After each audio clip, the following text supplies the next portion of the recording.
कि आपको बलि का बकरा बना के भेजा हुआ है और 13 तारीख पहले कहीं ना कहीं आपकी हालत इंदौर के अक्षय कांति बम जैसी हो जाएगी। सर क्या जरूरत रही कि आपको कांग्रेस ने मंदसौर संसदीय क्षेत्र में उतारा है? और क्या दिलीप जी गुजर को भी डराया धमकाया जा रहा है, ऐसा कुछ आया? एक छोटी सी नीमच मंदसौर संसदीय क्षेत्र में कहावत है कि यहाँ पर भाजपा कांग्रेस को नहीं हराती है, कांग्रेस की फूट ही कांग्रेस को हरा देती है।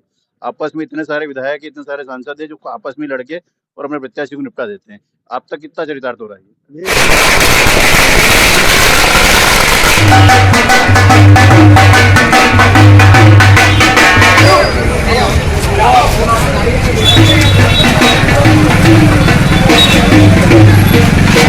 घंटे की देरी से कार्यक्रम चल रहा है। निश्चित है कि नौकरी दी जाएगी, सरकारी नौकरी दी जाएगी। साथ ही जो महिलाएं हैं उनको जिस प्रकार ये झूठे वादे करके लाडली बहना के नाम पर लोगों को बरगला रहे हैं, जो चुनाव बाद बंद होने वाली है, वो योजना 1 लाख रुपए प्रति साल परिवार की महिला मुखिया को कांग्रेस सरकार देगी। ये कांग्रेस की महालक्ष्मी योजना है। साथियों, इसके अलावा युवाओं के लिए मैंने बताया, किसानों के लिए जो एमएसपी लागू करने की बात है, जिस प्रकार किसान अपनी उपज कम मूल्य में बेचता है, वह उपज अब निर्धारित मूल्य में बिकेगी। साथ ही मजदूरों के लिए 400 रुपए प्रति मजदूर, जो जिस प्रकार रोजगार गारंटी कांग्रेस सरकार ने, मनमोहन सिंह सरकार ने लागू करी थी, उसी योजना को आगे बढ़ाते हुए जो कांग्रेस की, जो भाजपा की सरकार है, इन्होंने राशि नहीं बढ़ाई, 250 रुपए तक सीमित रहेगी। 400 रुपए की वादा कांग्रेस सरकार आपसे कर रही है कि कांग्रेस सरकार बड़ी 400 रुपए हम लोग आपको रोजगार गारंटी में देंगे। और हम, हमारा पड़ोस में राजस्थान है, जिस प्रकार राजस्थान में 25 लाख का इलाज मुफ्त में होता है, हमारे आयुष्मान कार्ड में नहीं चलता। रोज मेरे पास फोन आता है कि अस्पताल में पैसे मांग रहे हैं, उस पर मांग रहे हैं। 25 लाख का इलाज की योजना पूरे देश में कांग्रेस लागू करने वाली है। मेरा आप सभी से निवेदन है, युवा साथियों से, महिलाओं से, किसान साथियों से, कि अपने हक की लड़ाई कांग्रेस लड़ सकती है। जितना विकास पहले हुआ है पूरे जिले में कांग्रेस ने किया है। मेरा आप सभी से निवेदन है कि कांग्रेस को आप मजबूत करें। कांग्रेस में हमारे प्रत्याशी आदरणीय दिलीप गुजर जी को, जो चुनाव हम आपके बीच में आए हैं, इनके हाथ मजबूत करें, राहुल गांधी जी के हाथ मजबूत करें, सोनिया गांधी के हाथ मजबूत करें। आप सबसे यही निवेदन है। और अंतिम निवेदन, जनी प्रकार मारती वोट दीदा तो ठीक रहेगा। बहुत बहुत धन्यवाद। हमारे बीच में आदरणीय दिलीप सिंह जी गुजर साहब से मैं निवेदन करूंगा कि वो सभा को संबोधित करें।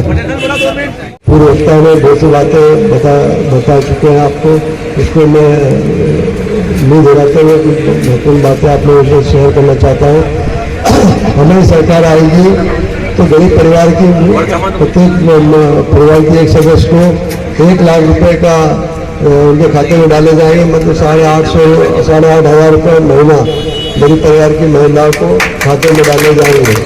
दूसरा, किसानों के जो न्यूनतम समर्थन मूल्य, जो भारतीय जनता पार्टी 14 के चुनावी वादे में और 19 के चुनावी वादे में कहा था, हम न्यूनतम समर्थन मूल्य लागू करें, तो लागू नहीं किया है। और जो हमारे हरियाणा पंजाब के किसान जो आंदोलन कर रहे हैं, उसी मांग को लेकर आंदोलन कर रहे हैं और आज भी उनका आंदोलन जारी है। तो भारतीय जनता पार्टी ने अपने वादे को पूरा नहीं करा।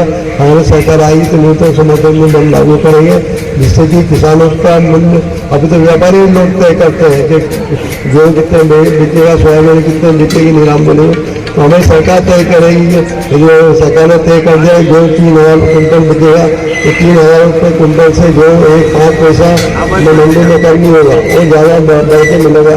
ये हमारे शोषण, जो व्यापार लोग शोषण करते हैं, तो उसमें आपको राहत मिलेगी। और भी बहुत सारी हमारे युवा लोग जो शिक्षा का ऋण लिया था, उनका भी माफ बनेगा। 400 रुपये की मजदूरी मिलेगी और सामान्य रूप से 400 रुपये की मजदूरी हमारी सरकार करेगी। ये आप लोगों को बता रहा हूँ। सांसद जो हमारे सांसद जी हैं, जहाँ जा रहा हूँ, भ्रष्टाचार की कहानियाँ उनकी लगातार सुनाई दे रही है।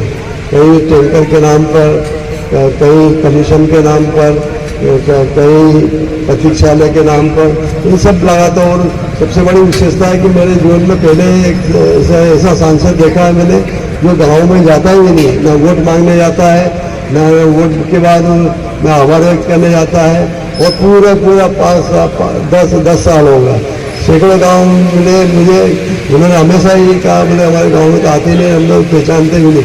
यही सांसद की हमारी सबसे बड़ी विशेषता है कि घर बैठे लोगों के वोट लो और आराम करो। ये हमारे सांसद की विशेषता है। वो CPS पद्धति भी होने की एक देन है, जो हमारे किसान लोग आज जो परेशान हो रहे हैं। हम इस CPS पद्धति को समाप्त करेंगे और उसी का पद्धति लाएंगे। 10 आरएक पट्टे आप लोगों को हम दिलवाएंगे और जो पट्टे निरस्त कर दिए गए जानबूझ के उसको भी निरस्त करें। जो हमारे किसानों का खेत से लेकर गोडाउन तक जो अफीम के बीच में जो भ्रष्टाचार होता है वो बिगैर सांसद जी की सहमति के नहीं हो सकता। इतना बड़ा रैकेट उनकी सहमति के बगैर नहीं चल सकता। जो आज लाखों रुपए की अवैध वसूली हो रही है वो उन्हीं के संरक्षण में हो रहा है। क्योंकि सेंटर का सबसे प्रतिनिधि के रूप में सांसद जी गुप्ता जी है।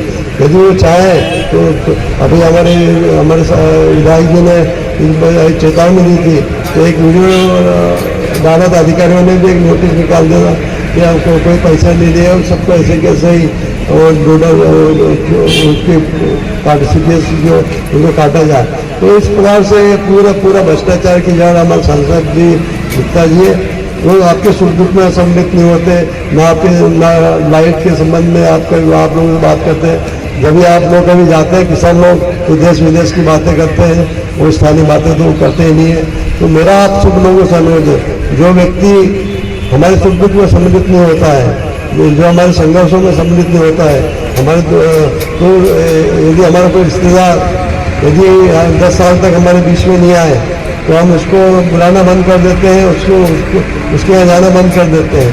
तो निश्चित से आप लोग विचार करिए, 10 साल तो आपने गुप्ता जी को दिए हैं तो 5 साल आप कांग्रेस को भी दें। और मैं आप लोग विश्वास दिलाता हूँ कि आपके हर सुख दुख में हम सम्मिलित होंगे, आपके हर संघर्ष में सम्मिलित हो, चाहे लाइट की समस्या हो, चाहे पानी की समस्या हो, चाहे ट्रांसपोर्ट चेंज करने की समस्या हो, कोई छोटी मोटी हर समस्या में आप लोगों के साथ कंधे से कंधा मिला के खड़े रहेंगे। जिस प्रकार से मीनाक्षी नटराज जी लगातार सांसद निधि बिगैर किसी भेदभाव के उन्होंने बांटी थी, हम भी बिगैर जो सरपंचों से जो कमीशन खोरी हो रही है, जो सांसद निधि में 20% अभी बहुत से सरपंचों से मेरी बातचीत हुई, बोले 20%, 20-25% से कमीशन यदि दिए भी हैं तो 20-25% कमीशन के उन्होंने पैसे जारी नहीं किए हैं। और कई सरपंच ऐसे हैं जिन्होंने आज तक पैसे नहीं दिए, 10 साल सरपंच के रूप में है, तो उनको विकास के लिए कोई राशि दी नहीं गई। सबसे बड़ी विशेषता है कि इतने 50 करोड़ से भी अधिक की सांसद निधि उनको मिलेगी, तो कहाँ खर्च हुई कम सांसद जी को उसको जनता को जवाब देना चाहिए कि हमने इस राशि को यहाँ खर्च करा है। तो यदि वो अपने सांसद निधि का खुलासा कर दे तो दूध को दूध पानी हो जाएगा। उनमें सांसद निधि भ्रष्टाचार की भेंट चढ़ चुकी है। आप जनता को भी समझना होगा कि जो हमारा हक अधिकार का पैसा है वो हमारे गांव का विकास का पैसा है, वो भ्रष्टाचार की भेंट चढ़ चुका है। इस बात को हमें समझना होगा। और मेरा विशेषकर सरपंचों से अनुरोध है, यदि हमारा जनता का आशीर्वाद मिला तो आपको बिगैर कमीशन की राशि बांटी जाएगी। हर विधानसभा क्षेत्र के सांसद कार्यालय खोले जाएंगे, जिससे आपको कहीं भटकने की आवश्यकता नहीं पड़ेगी। मैं आपको विश्वास दिलाता हूँ, हम आपके सुख दुख में, आपके हर संघर्ष में आपके साथ रहेंगे। जय हिंद, जय भारत। नमस्कार, मैं हूं संजय यादव। हमारे साथ में है सांसद जी प्रत्याशी दिलीप जी गुजर साहब। दिलीप जी, पॉजिटिव बातें तो आपने काफी सारी कही है। स्थानीय मुद्दों को लेकर क्या योजनाएं आपकी जो केंद्र सरकार ने, आपकी जो कांग्रेस ने जो मैनिफेस्टो जारी कर रखा है, उसके अलावा स्थानीय स्तर पर आपकी क्या ऐसी कोई सोच है जो नीमच मंदसौर संसदीय क्षेत्र के लिए? निश्चित रूप से आप देखें कि एक तो हमारे मीनाक्षी नटराज ने रामगंज मंडी से नीमच के रेलवे सर्वे की बात कही थी। हमारे बहुत से स्टॉपेज कम हुए हैं रेलवे के, उनका लेकर और बहुत सारी योजनाएं हमें चाहते हैं ग्रामीण क्षेत्र में कृषि आधारित उद्योग भी लगे, इसके लिए पहल करेंगे। परंतु हम एक विशेषकर जनता क्या चाहती है मैं समझना चाह रहा हूँ। तो जनता के हिसाब से हम पूरी कार्य योजना बनाएंगे और जहाँ जिसको जो आवश्यकता होगी उस आवश्यकता हम पूरी करेंगे। एक चीज है कि खाचरोद में आप 4 बार विधायक रहे हैं खाचर क्षेत्र से। ऐसा क्या जरूरत रही कि आपको कांग्रेस ने मंदसौर संसदीय क्षेत्र में उतारा है? ये तो आप मंदसौर संसदीय क्षेत्र में कितनी लोकसभा सीटें हैं? 4 है सर, है ना? नहीं, लोकसभा सीट तो एक ही है। नहीं, उज्जैन संभाग के अंदर 4 सीटें हैं। दो तो अजावर की है, एक SC की है और एक सामान्य बच्चे, सामान्य में तो सामान्य का वर्ग का व्यक्ति सामान्य सीट से ही लड़ पाएगा ना। तो पार्टी ने हमें मौका दिया और मोदी जी तो वाराणसी, गुजरात के वाराणसी जाके लड़ रहे हैं। जैसे भारतीय जनता पार्टी बहुत से नेता जो अन्य स्थानों पर लड़ रहे हैं, और संविधान हमको अधिकार देता है कि, और जनता की और यहाँ की सब नेताओं की मांग थी, तो उस हिसाब से हम यहाँ पर लड़ रहे हैं। और जनता, और मैं तो प्रदेश कांग्रेस का प्रभारी भी कई सालों रहा हूँ, तो जनता के भावना के रूप में फिलहाल जो आप प्रचार कर रहे हैं इसमें कितना लग रहा है आपको, कितना सकारात्मक लग रहा है, कितने लोग आपको अपना रहे हैं, कितना परसेंट लग रहा है? आप खुद ही देख रहे हैं जनता के कितने इच्छुक है, सुनने को भी इच्छुक है। सांसद के भ्रष्टाचार की कहानियां भी सुन रहे हैं। मेरा जीवन का पहला एक सांसद है जो मैं देखा है, जो कभी ग्रामीण क्षेत्र में जाता ही नहीं है, ना वोट मांगने जाता है, ना वोट के बाद उनके शिकायतें दूर करने के लिए जाता है।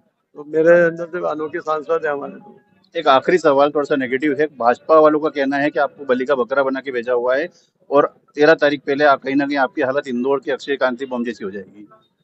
भारतीय जनता पार्टी साम दाम दंड भय सब आजमा चुकी है मेरे पे।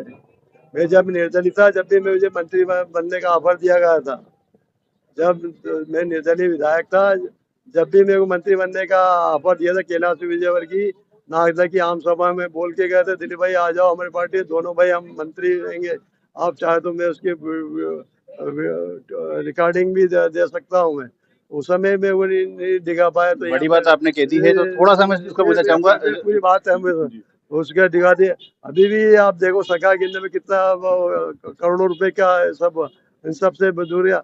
हम हमारे चाहते हैं कि हमारे कार्यकर्ता ने जो हमारे विश्वास करा, अक्षय बम की बात है, अक्षय बम को डरा धमकाया, वो व्यापारी आदमी था, वो डर गया व्यापारी आदमी। तो भारतीय जनता पार्टी इसी भी सामने, यदि अपने आप को इतना विश्वास है हम 400 पार कर लेंगे हम, तो ये हरकतें निम्न हरकतें क्यों हो रही क्या है? दिलीप जी गुजर को भी डराया धमकाया जा रहा है, ऐसा कुछ आया भी? ना दिलीप गुजर ना किससे डरा है, ना कभी डरेगा। कोशिश तो जारी होगी सर, कुछ मैं वो कोशिश नहीं कर, उनको पता है, ऐसा कुछ प्रयास हुए होंगे उनको आपके मैं सामने में? उनको पता है मेरा व्यवहार क्या है और मैं क्या कर सकता हूँ, उनको सबको पता है। ऐसा कुछ वाकया आया होगा जिसमें लगा होगा कि आपने सही बताया अभी कि हम, मेरे पास सारी कोशिश हो चुकी है, तो ऐसा कुछ आप हमसे शेयर करेंगे? ऐसा कुछ नोटिस आया, कुछ ऐसा हुआ है? ये अब शेयर करने वाली बात नहीं। मैं तो इनडायरेक्ट में, आपने इनडायरेक्ट में पूछा तो मैं इनडायरेक्ट में जवाब दे दिया। तो अक्षय बम को भी डराया धमकाया करा। सुमित्रा महाजन बोल रही है अब ऐसी में हरकतें करने की आवश्यकता थी। आज जब इंदौर की जनता, ये तो भारतीय जनता पार्टी तो चाहती ही नहीं कि आने वाले समय में कोई चुनाव हो। सब उनके दादागिरी के बल पर सभी कब्जा। आपके नगर पालिका चुनाव कितने लेट हुए, आपकी मंडी के चुनाव तो अभी हो ही नहीं पाए, सोसाइटी के चुनाव भी नहीं हो पाए। तो वो तो चाहते हो, पंचायत चुनाव भी हाईकोर्ट के आदेश के बाद ही हुए, लेकिन भारतीय जनता पार्टी तो चाहती ही नहीं कि कोई चुनाव हो। एक छोटी सी नीमच मंदसौर संसदीय क्षेत्र में कहावत है कि यहाँ पर भाजपा कांग्रेस को नहीं हराती है, कांग्रेस की फूट ही कांग्रेस को हरा देती है। आपस में इतने सारे विधायक, इतने सारे सांसद है जो आपस में लड़के और अपने प्रत्याशी को निपटा देते हैं। आप तक कितना चरितार्थ हो रहा है? नहीं, मेरे लिए तो सभी एक एक कांग्रेस का कार्यकर्ता और हर नेता काम कर रहे हैं। आपको लगा है तो कहीं सभी काम कर रहे हैं, आपको कुछ को महसूस नहीं हो रहा होगा। सभी कांग्रेस एकजुट होकर काम कर रही है। ये थे हमारे साथ में दिलीप जी गुजर, संसदीय प्रत्याशी। बने रहिए अपना नीमच के साथ।